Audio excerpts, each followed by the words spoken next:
Well, thank you so much for meeting with me, Guido.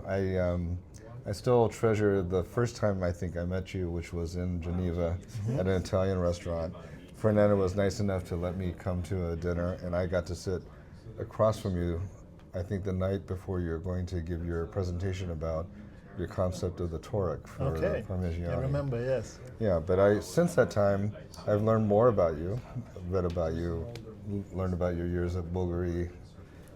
I've come to know Fabrizio a little bit, even visited him at the manufacturer. And I was just curious, you've had already a long history in watches, but may I ask, when did you get started in watches? What made you even interested in watchmaking and the watch industry in the first place? Well, it's almost by chance because I came to Switzerland for love.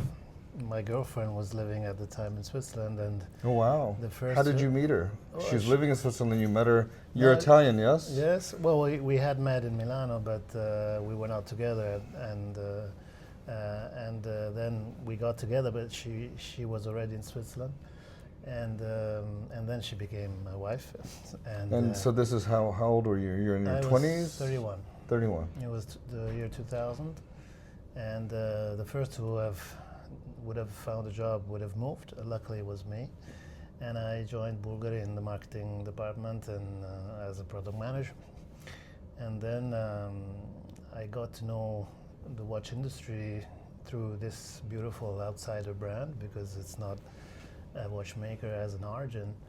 But when I truly fell in love with watchmaking was when I got the responsibility of the division with the responsibility of the industrial part, because to me the heroes of watchmaking are in the making.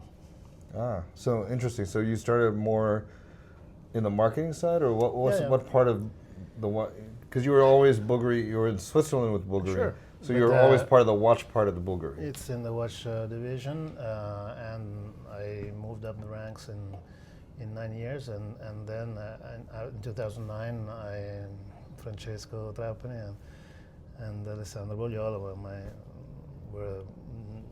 called me in Rome one evening and surprised me with this responsibility to give me the. And Fabrizio was not there yet. Is that right? Yeah, Fabrizio joined 1 year later than me, so in 2001. But at that time, the design department of Bvlgari was transversal to the businesses, and since 2008, beginning of 2009.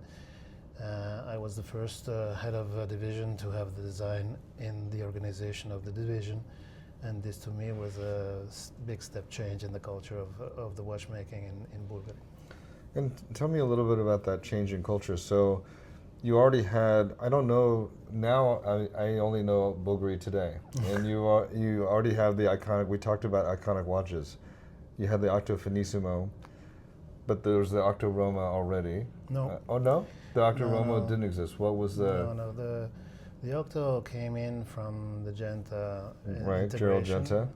At that time, one of my mandates was to internalize Genta and Roth into the brand.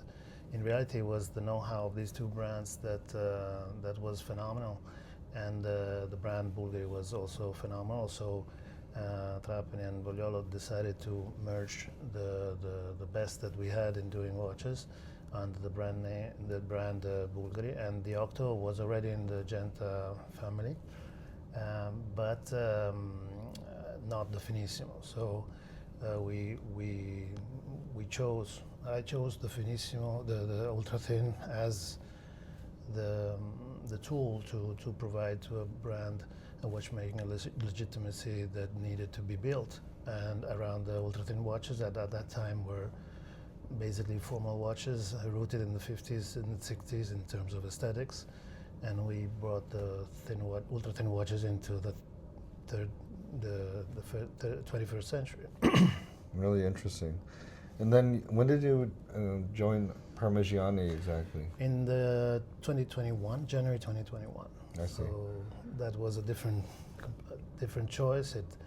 I was looking for a watchmaking brand and that mastered its craft, and in those years I felt that there was a transformation in luxury where not only independent brands, but also an understated luxury was building up as a value that was growing, in opposition to the hype that was also very much popular and very much growing. So it was a beautiful experience entering in the pandemic. It's peculiar because when I was appointed head of the watchmaking division of Bvlgari, it was in the Lehman Brothers crisis. So Right. these crisis moments are extremely precious to me in luxury and brand management, because they oblige you to an introspective work, and you can fight as much as you want such a headwinds that you see through a pandemic, but you are hopeless towards the impact that a pandemic has. So it was the opportunity to ask the right questions. What does Parmigiani want to stand for in watchmaking? We just already talked about it a little bit before, off camera, but and how tell me, you come in and you have Michel Parmigiani, who's such a incredible master watchmaker, but his lineup is so broad. We recently have been seeing King Charles III wearing his beautiful classic chronograph. So you had watches like that. You had crazy pieces in collaboration with Bvlgari that were like futuristic.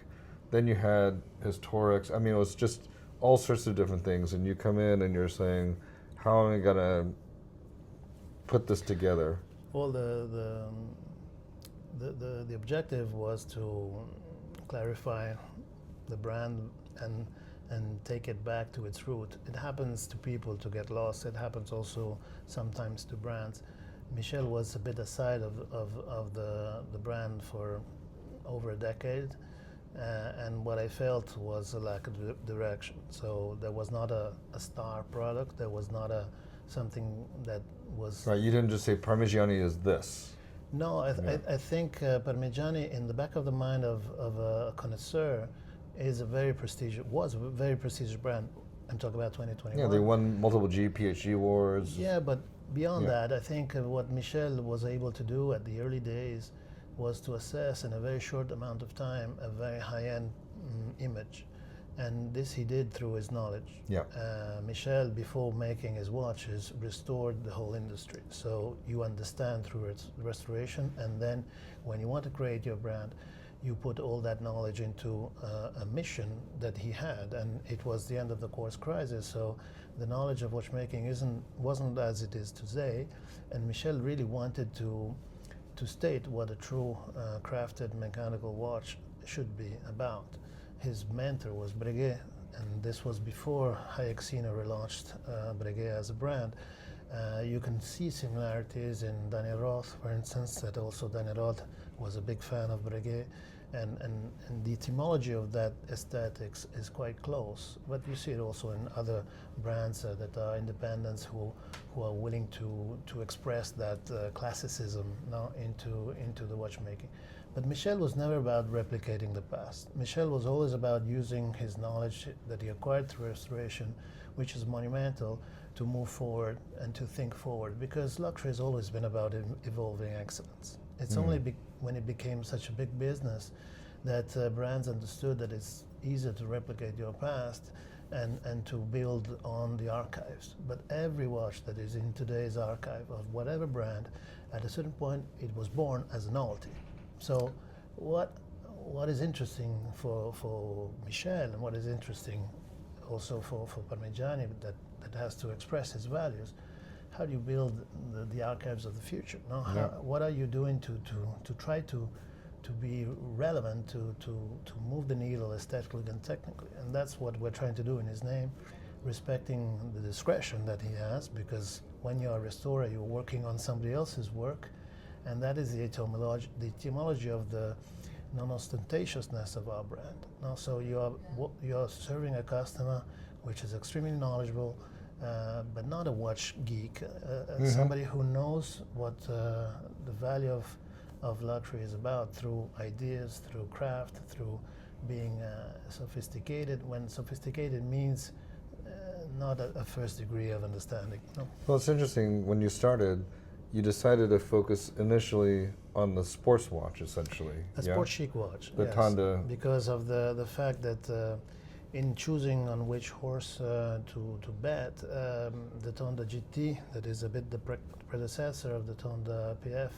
was showing interesting moments of attention on a specific audience, younger but still looking for something out of the crowd, something in the know-to-know, something anti-mainstream, if you want, or anti-hype, if you want, as a philosophy.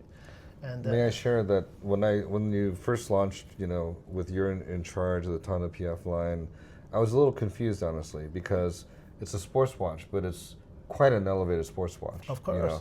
Both in terms of price point, in its subtlety, but it had some of the cardinal features. It's robust, it's water resistant, and so on. But in other ways, it's not some watch that you just walk in off the street and just make a spontaneous purchase. It also has the beautiful artwork of the guilloche dial. The tones of the colors are not, let's say, a Submariner type style watch, yet it is a sports watch. And then you built from there. Yeah. I would say the industry calls this sport elegant watch or sport chic watch.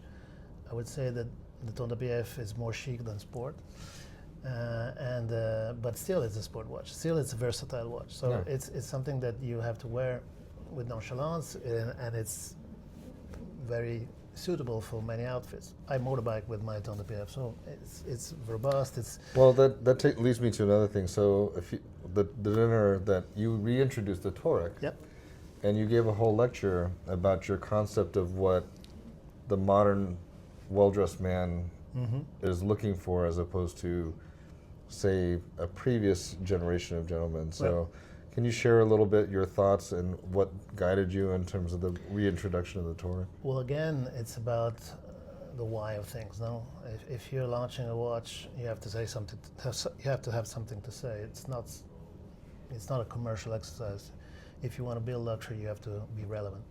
And dress watch is the other big segment. Now you have a versatile sport chic watch, but you also have a dress watch. And the dress watch is a much more difficult exercise to nail from an aesthetic point of view or from a watchmaking point of view. Your choices are much more precise. So our take was, how can we give to a sophisticated client a beautiful object, contemporary, but respecting the highest need of craft and quality and watchmaking content. And to answer that question, we try to understand how men dressed, and we dress like we dress, with a suit or a two-piece, three-piece, whatever you like it, thanks to the Brits, to the bourgeoisie that in the Industrial Revolution changed the way from an aristocratic, non-working class that was ruling the world to a working class that was building its own wealth, and it was a working class, but it was an intellectual working class. And you have important things that come out that are there to stay. So we men dress quite consistently to show your reliability, to show that you're solid, to show that you have choices that are there to stay. And at the beginning, it was black and white. This is the etymology of the tuxedo. It's a dinner attire. Everybody dressed like that if you were affluent up to the Second World War, 150 years. And black and white are the most prestigious combinations of color, because black at that time couldn't be fixed on the cloth, and after a few washing it faded. So only affluent people could wear black. and white was the shirt, because yes, you're working, but you're not working in a dusty environment, so that gives you the practicality of a civil uniform, if you want, but that expresses prestige. Now, in the first 100 years, the watch is in the pocket, and it doesn't cope with this civil uniform, which is very minimal and it's very Puritan, Calvinist. Yes. Geneva and the British have something in common there. And when it exits the pocket and it goes on the wrist, obviously it has to cope with this severity of strictness, no, of this outfit. And that's why the elegant watches in watchmaking history are originated from this culture. So white face to match the white shirt, platinum or white gold, and an alligator black strap to match the glossy shoes. And this is stuck until the Second World War. And then you start seeing that the black attire is abandoned. You can go and be very elegant in blue and brown, and you start seeing beautiful Piaget altiplanos with a blue dial, brown strap, the patrimonies, no, this kind of twist, no, but it's still a twist which is very narrow. Yeah. And then something very important comes into the equation. At the end of the century, you have a crisis in menswear that comes from new economy. The West Coast, with all the tech companies and all the big names that build these business, they abandon the suit. Streetwear comes into a way of wearing, and with the suit they abandon the watch. And until the watch comes back into the equation, because there is a quest of trying to get back to the pleasure of dressing well without that rigor, regimental formality that was before, in a more informal way where colors are more pastel, but the making of that remains extremely high. That's why sartorialism in menswear is booming. Everybody's looking into their own way of building their wardrobe. They follow less the brands, and they go into the understanding of how menswear is done with tailoring and things like this. So to address that clientele, and that is a clientele that starts also from a younger generation, I think the film The Kinsman was very instrumental in passing that sexiness of the spy. And James Bond and Generations Past, maybe. Yeah. But that gives you an interpretation of what we try to do. On the wrist of that kind of gentleman, what do we put? So only manually winded movements, because that's the most sophisticated way. Gold movements, because we're elevating the luxury experience, and gold resonates with the finishings in a way which is deeper. It has an emotion which is stronger.